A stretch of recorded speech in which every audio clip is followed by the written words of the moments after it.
Sa number 10, mga festival sa bilog nga pungsod nga nagagamit sang suga, magapasundayag sa ILOmiNATION Street Dance Competition sa Dinagyang Festival 2025. Kabahin na diri ang Bailes de Luces sang banwa sa Castellana. Isa sa mga ginabantayan sa Dinagyang Festival sang Iloilo, amo ang ILOmiNATION Street Dance Competition and Floats Parade of Lights. Ang Bailes de Luces sa Castellana ang nagpasakop man diri kag nagbiyahe na ang mga dancers padulong sa Iloilo City kaina.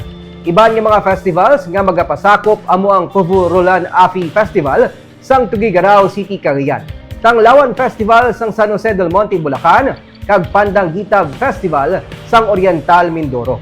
Ining kitatlo na nga tuig nga ginahiwat ang ILOmiNATION Street Dance Competition nga ginapasakupan sa mga tribo kag Floats Parade of Lights nga ginasakupan naman sa pila ka mga pribado nga kumpanya. Hiwaton ini sa Biyernes ang gabi sa Enero 24.